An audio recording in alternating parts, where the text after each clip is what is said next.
Hello and welcome to Inspion Talks. My name is Alexander Toflidis and I'm here with a very special guest today, a good friend and world-class athlete, Carlos Llvador from Spain. Carlos, welcome to Inspion Sports. Thank you very much. We just finished a very tough training session here in Frascati, so thank you for taking the time to come to speak to us. And everyone at home is looking forward to hearing the story of you, great champion. So first of all, my question is, how did you start fencing, Carlos? Why eskrima? I start fencing in the school because we have a subject, physical education, and we went to the fencing club. We tried there 2 days, and after that I was in love of that sport, and I continued till now. And how old were you when you started? I was 8 years old. 8 years old. That's really interesting. And you were from Madrid, so in Spain. I'm from Madrid, yeah. And was there a lot of fencing traditionally in Spain? In Spain, there aren't a lot of fencers, but in Madrid is the best region to do fencing. There are many clubs, there are many people, and also the coaches are good. So it's in the fencing in Spain, like in Madrid and Barcelona, it's a lot developed, but the other part of Spain, there are not a lot, not too much. That's brilliant. So you trained since the age of 8 years old, and now you're training here in Italy. So when did you decide to move to Italy, and how did that come about? So when the 2008 money crisis started, I was alone training with my coach, and we do together all the junior season. And after that, we start to thinking about it. Maybe it's a good next step. Should be to go to Italy to start to train with the best fencer. I try to become one of them. So after I decided in 2015, and 1 month after that, they take the decision. I get the bronze medal in the European Championship. But the people think that I moved because I earned the bronze medal and I moved. But I decided before that I get it. And I come for 1 season with Fabio Galli from 2015 till 2016 to try to get the qualification to the Olympic Games. And after that, I was training with the Great Britain team in Rio. And after that, I come back to Spain to finish my degree. And in 2018, I move again till now. That's really amazing. So you spent 5 years here, and you can definitely see the difference. You really are consistently one of the top fencers in the world now. And it's interesting you talked about this experience of the Rio Olympics, because you made the bronze medal, as you said, in 2015. Yes. And then you didn't qualify for the Olympics in Rio. How was that experience, and how has that kind of motivated you for this cycle now? Was a difficult situation because I was happy because I get the bronze medal, but I'm happy because I didn't get the qualification. But for me, it was a big experience to get that medal, also because I start to believe in me a bit more than before, and I try to get the next qualification and try hard for the next 4 years. Yeah, what I do now. Yeah, so that's interesting. And so now, because I was going to ask you, what's your best result? And I think I can see for you that winning that bronze medal really gave you motivation to say, I can be on that level with these top fencers and kind of go for that. But if I ask you now, what would you say would be your best result to date so far?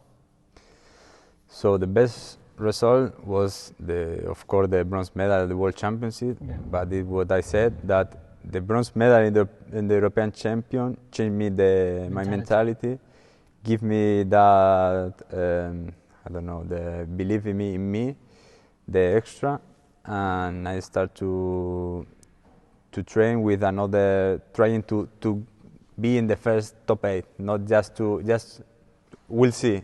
Yeah. So go there, and I say, no, I can do it. So I want to looking for that feeling, because that feeling give me a good result. So now when I go to the competition is to get that feeling, not just to do what happens. What happens, yeah. So that gave you the belief. And I think that's what I see a lot on your fencing now, is a consistency. I think that maybe before you could reach that really high level, one competition and next competition, maybe, or even within points. Whereas what I see now is I see that maybe that's what you say, it's giving you that belief that each point, you know you can do it, you know what works, and you perform much more consistently, which is what you need to be on the top. Yeah, that's true. Now I think I'm more regular. Yeah. Before maybe I can do a bronze medal, but the next 2 competition I do pool. You know, it was like a really strength. But also that result give me a lot of motivation, because the federation at the beginning they didn't believe a lot in me. They also said, no, maybe because when the qualification start, the first 2 competition I didn't go, because the federation don't pay to go there, and I want to go to one of them, to Shanghai, because for the GP, or I want to try, but they put in the same date the national championship. That for us is important to get a little bit money. Which year was that? Which year? No, Which year? In 2015. 15, yeah. Before the European Rio, Champions. Yeah. I want to go there, but they say no. They put the national championship at the same date. I say okay. I need a little bit money, so I have to go to the national championship. I decide to do that, but they say also you want to go to Shanghai, you are like pull out the money. You are spending the money without motivation, because you don't have the level, you know. Yeah. And the next competition I get the bronze medal. It was like Yes. now. Okay. You have the level. Now I have the level. Yeah. The match before no, but now yes. And from that competition they start to pay me all the season. I think that's a really good point. Then I think it shows you, fencers, you have to have belief in yourself. Yeah, I think, and it's funny because now I'm sure many people say, Carlos Llvador is amazing, which you are, amazing fencer, and you believe in him. But like you said, in that situation there, you believed in yourself, and you said, okay. And that's the most important thing. If you believe that you can make the result, then afterwards the people will always say, For me there was like 2 points. One, when I start to believe in me, but before, my coach, Jesus Esperanza, they give me everything. They always was supporting me, say, no, you are good, you will get, let's go, still working, you will do, I'm with you. So that for me was really important. In that year when I was alone, we trained together, and he every day let me know, no, you will arrive, you are one of the best, you will be, stay, continue. And now, when I changed to Italy, also with Fabio Galli, they have the same mentality, and they support me a lot, and that gives me everything. I think that's a really good point, which we can move on to now, is that obviously fencing sometimes is an individual sport, but it's also about the team around you. So who would you say, you could talk a bit more about this, who has been the team around you who have supported you to get where you are today? Yeah, of course. I was unlucky because my team wasn't regular, there was many change, but my staff team was really strong, always with me, and that is the most important. So who would you say are those people? Which people, are your team that have helped you get to where you are today? So you mentioned your coach. At the beginning, my coach. So I was everything. What's his name? The professor? Jesus Esperanza. Okay. He was the first one, the first how it's called, supporter. Supporter. First supporter. And after that, when I moved here, also Fabio Galli, also the teammates like Garozzo, like Toldo, all of them also support me a lot and give me a lot of energy, But I think that's amazing for you, Carlos, because you come here to Italy and as you said, you've done some good results, like a bronze medal in European Championships, but you come to Italy and you start to work with Fabio Galli, and of course, then he's coach of Danny DeGrosso, who's Olympic champion.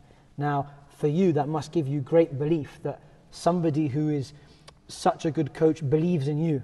Yeah, and that also gives you the confidence. You know? Of course. Yeah. That I think that is the best of Fabio Galli. Yeah. He believes in all their fences. Yeah. And that is the most important. Gives you the confidence. Because maybe sometimes you can think, no, he is the training of the Olympic champion, he will give more attention to him because he is the best fence. But Fabio is not like this. Fabio gives to everyone the same attention. And that is important because you feel part of that team. Yeah, you don't feel like a star that he's got also after you. And I think that's actually, it's really interesting you said that, because I think one of the most important things in development of a fencer is the coach. And I think that is the nature of, you don't really have one coach for one fencer. The coach will coach many fencers. And if he has the ability to even not to show his favoritism to one, and he gives fair, a fair, go for everybody, it's a really great sign of a good coach, Yeah, I think so. I'm agree with you. So I want to take you to one moment, because now we're going to talk about the Qatar moments soon, but because you're very close to qualification, we have one more competition left. I want to take you to one competition. So obviously we now have the Olympic qualification season, and it was, you probably felt you could have done a bit better up until Cairo, and then the last World Cup, last World Cup was Cairo, and I remember this moment. I just finished my match in the 64 and I'd lost, and I took my stuff off and I went to sat down. I looked up and I saw Carlos Llvador 1, Rayson Bowden 9. Okay, and can you take me from this moment? Because to ruin the story, this is in the last 64, and Carlos went on to win the competition. So this was an incredible day for you, and I want to understand 9-1. What happened? I don't know. I don't remember anything. I just my feeling was that I was fencing good, but the score wasn't, because it was 9-1. At the beginning I wasn't really agree with the ref, because there were some touch that for me I think was mine, and also I feel good, but the score was 9-1, and after that I don't know what happened, what changed, but I won. So at 9-1, do you remember? Did you always believe you could win this match? I think one of my best abilities. Is to still believing and still working till the end. That if I don't see the 15, I still fighting. Yeah. So you see the one touch. I think that was just amazing for me, and that's such an inspiration for everybody, because sometimes people give up. I'm losing 9-1, and I thought that was unbelievable that you looked like you were just focusing 1 point at a time. Because also I think in fencing is really mentality sport. Yeah. And if you can find the key, maybe you can touch like 20 bolts in a row. You know. So you have to try till you find the way, and this. Yeah, find that feeling. Yeah, that was really incredible, and of course that result has put you in a very good position now. And moving on. But do you remember? Did you see more? The more matches, matches? yeah. Sorry. Sorry. Okay. No, it's just. So if we continue on the other match, because you had a number of 15-14s that day, if I remember correctly. I won 2. Yeah, 2 15-14. So talk about some of the other matches. No, did you see against the Russia fencer? Yes. Did you see? Yeah. Can you explain a bit about this match? I don't know what happened. No, I was fighting, but he was like 13-6 with 40 seconds till the end, and I start to touch him, touch till we arrive 14 all, and after I beat him. But it was crazy because it was in 40 seconds. So what happened when you got to 13-6? What was the thought in your head? Because it's amazing because when I was 36, I don't know what to do, but Simoncelli said to me, try to break the foil, no? Just take the blade strong, and after touch. And I start to do, he touched me, the first one. I say, okay, I have to do a little bit more slow. I start to do the same, and I start to touch, I say, okay, I have to try this because I don't have another option. And I do, and I start to touch him. That is what I said to you, that in 2-3 seconds, your mentality can change. And also I was focused and I was, what can I do? And the other, they don't know what to do, and I was touching him. So that I like to work till the end, because the comeback in foil is easy. I think that's a really interesting point, because I think, for example, other sports you have a bit more time to play with. You know, for, I don't know, like tennis, it's a longer match. Whereas in fencing, you know, you can score, as you said, you scored 9 touches in 40 seconds. You know, you can do that, and if you just lose that focus for 2 minutes, it can change the whole match. Also in 10 seconds, if you you lose your focus, it's like. Yeah. So that's interesting. So coming on to so to that point is, do you have any kind of routines that you go through before the competition to kind of get you in the zone? Because obviously that shows great mental strength. You know, that really a lot of mental strength that's shown. Are there routines that you go through to kind of get you in the zone? So I have like a checklist, you know, and I write what they have to do the week before the competition. Maybe control my weapon, control the material, buy some food to go to the competition, and I doing that. I write all, and I start to do it everyone. And also I like to do before the competition, like I write the feeling that I want to do the next day. Yeah. And so you feel that kind of putting that preparation relaxes you, so when you get there, you can just focus on the competition. Yeah. It's difficult because depend on the importance of the competition. Yeah. You can stay more relaxed or a little bit intense, you know. But I think you have to try to looking for your feeling and your best performance, not thinking in the result, just in your feeling. And so I think that's one very interesting skill. So mental strength, which you kind of, which fencing has really helped you develop. What other skills do you think that fencing has helped you kind of develop, which you can use outside of like your fencing? Outside fencing. Yeah, like for example, like in the school, for example, just to organize. Because people, they say, no, I have to exercise and I can go to train. No, you can't, because you have 24 hours. You can do everything, but you have to organize. Also to work like in teams. Yeah. Because teamwork. Yeah. Also, I don't know, when there are some pressure or for exam, you are not too nervous. Yeah. So you arrive more relaxing, because you know that you study and you know the material and you can pass. So you arrive there relaxing, because for you there are more level of stress than an exam. Yeah, and I like that point on the pressure, because you said 2 things. You said, you know, fencing is a bit like an exam.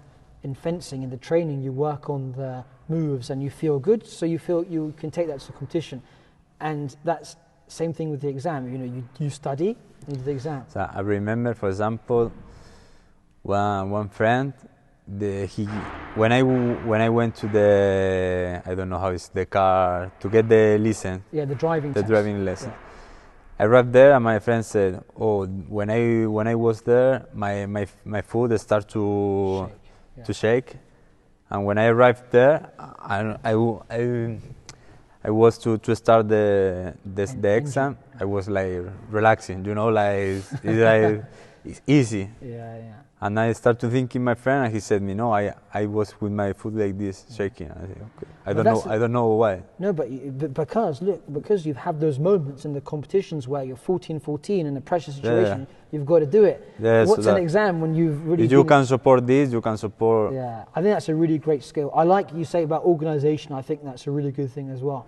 Because a lot of times some parents think, oh no, we don't want their kid to do sport because we want them to do, we want to focus on the education. And you can do both. You really, and I believe, I don't know about you, I believe that really doing sport helps you in your studies as well. Of course. So I think that's a really good point. And yeah, organisation, yeah, definitely. Although I don't know if it's helped me very much. But I can see you're very organised. Yeah, you definitely can see that on the piste. And so I would like to ask you another question. So we as fencers, and you are a very international person. You're speaking many languages very well, unlike me, Italian. But you speak them better than me. I speak half, You're speaking Italian very well, Spanish and English. And it's funny actually because... Portuguese. Because we wanted to... I speak Portuguese. Portuguese as well. A little bit. Because we wanted to do this interview you wanted to do this interview in Spanish, and it's funny. I want to mention that when I first knew Carlos many years ago, my Spanish was better than your English, but now your English is better than my Spanish. So I said, no, we have to do this interview in English. Because Cuba stopped the competition. Yeah. Cuba stopped the competition. So my point is, obviously, you're a very international person. How is, for fencing, you've travelled the world. Look, you're here now training in Frascati. How has fencing and travelling shaped you as a person? That ability to travel the world, experience different cultures?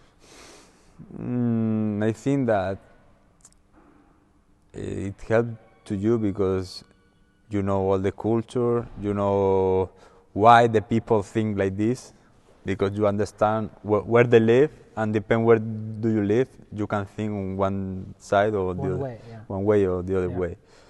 Also to make some friends and to know that it doesn't matter the skin, the culture, you can speak with everything. And there are like a stupid person in all the world and also awesome people. So it's like this. No, I think that's a good point. I think that what I love about fencing is you travel and as you say, you realise that, for example, you find people who are similar to you in other countries, and it doesn't matter of your country, you can make friends all over the world. Also at the beginning I was traveling alone. Yeah. I was just with my fencing bag, and without coach, without teammate, without nothing. So I had to go with the Brazilian, with the Colombian, with the Argentinian, with everybody, and I have to make some friends, because if not, I was alone all the competition and all the day. Also with Italian. So imagine when I fly to China, it's like 30 hours alone. Yeah. Also, if you are right there and you don't speak with no one, you are like 3 years alone. Yeah. No, it helps you to grow up definitely quick. That's really good. So we've talked a lot about your fencing. Now, what are your goals, obviously this year, and for the future, for fencing and after fencing? For fencing, I want to reach my best performance. I don't know what is, so I want to try what we'll see. Yeah. And after fencing, I would like to do my fencing club or go inside in the federation. Yeah. Because I think there are many things to do, and is the way to change the sport faster. Yeah. Because if you do a club, you have to change from the beginning, and they have to pass a lot of time. If you are like in the organized, you can change the organized. You can do some changes before and faster, and also you can see the result. Yeah, I like that. So you kind of, I believe that is great, because we've had so many amazing experiences from fencing, and we accumulate knowledge, and it's great to be able to kind of pass that on to the next generation in a good way, so you can have a good level of fencing you want in Spain in the future. But I like this. You had a very good mentality that I asked you your career goals, and I didn't hear the word Olympics. I'm sure surely your dream is to be Olympic champion. We'll see. We'll see. I don't know. Well, I wish you the best of luck with the competition coming in Qatar and qualification for the Olympic Games. Thank you very really much. best of luck. One final question is this. Carlos, you're 28 years old now. Yes. Now, what would Carlos Llvador, 28 years old, say to young Carlito, aged Mini Llvador. aged 10 years old? What advice, from what you know now, what advice would you give back to yourself as you started your journey? I think it's still working and believe in my. Yeah. So work hard and always believe in yourself. Yeah. That's very good advice. So thank you very much, Carlos, for the interview. Thank you. That was a great insight into the life of a champion, and we wish him all the best of luck. So thank you, Carlos. Thank you.